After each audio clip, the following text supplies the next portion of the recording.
Hello, my fans. Good afternoon, Adofonu. My dear Nina, Obapa, Shadepa.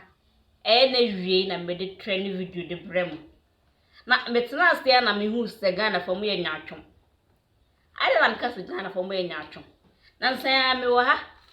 Ana Hajia Bintu efre me so ko Nigeria. Na me so onua. Uko Nigeria de na nyame mfa wo nkodo asundiem. Ena nyame ye adom okoduye. Okoduye a one Nigeria celebrities. Wana omudi wo high levels. Don Jazzy. Akuku demfo, eskafo muskafo. Nigeria for ye ka mo amobo bra papa no ka ho bi. Ena wone ne twa movies. Mu twa pictures. Na mo sa. Na mo jomani. Nya no nko o. Okohia bebre. Celebrities bebre wo Nigeria. Emma na de o anto amfa because no anko mba ho.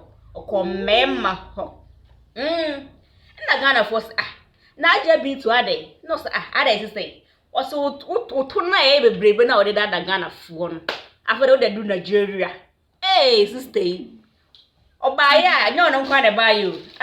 Me nia oya de wate. Wo bodja sheku hu na mu so bod. Obaya okuta ne ka na de kra. Okuta ne ka na VH na say de. Okuta brand new car. Tia rubber bon. Hey, you know the boy that she Ghana for say, sister. Ade. No so she. Me de monko ba bi nana munyama na menwere me brabom because nyame na ehira me. Ama me nyash. Eto. Me de nye fake o. Oh, wase ne de nye fake Ghana for sa mu amada mu nsore na ne de nye fake. Eto mo tuo. De nyame ehira no. Wase one de nyame ehira no. Ekoko ne to na ye wo na chiru. Ekoko ene ne to no.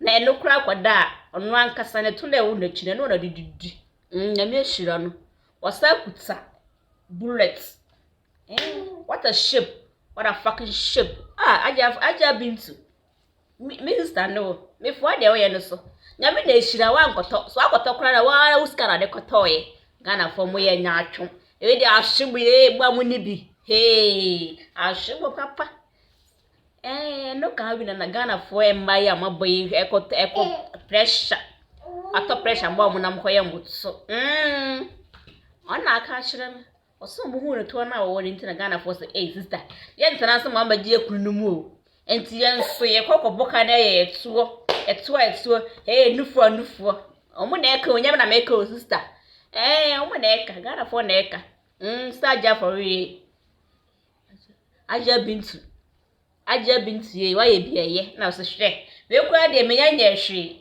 we ye munketua aka fie ama kokoto oso okokoto ni fie na mo iselego landlady amode moto na mo djama num no oso wa bese ho amamo nti okoya waba obaya okuta ne car papa bi ene de body papa bi we de ahyem say say Ghana for kasa Hajia Bintu ye hwan na ko hia skani masam Ghana for me busambo masam ona de ne ho ode ne body nyame na ehira no nyame na ehira sister yi wona bibie di wasawo baby mema na say me want to say Ghana for mu kasa ya mu kasa ni entiase Ghana na ye won mema mabo the whole fence mema omo the whole well eto de moduan omu ya hu na wo ship kakra hwe mi ankasa ma de nyina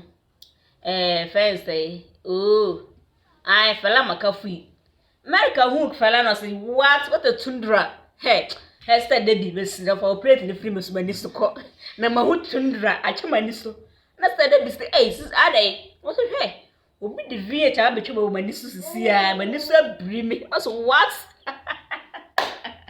ha no twe sister me no wa be call the line na we de enye so ye betwe mpena o me be walwa hye kawa ma ye wa ifro dondo next day bi tie no say am me steady America wa anya de we use me jam enne nyame ya adom wonya ne de enti Hajia Bintu aba akwa aba wate aba trasiye ka ne first say baby same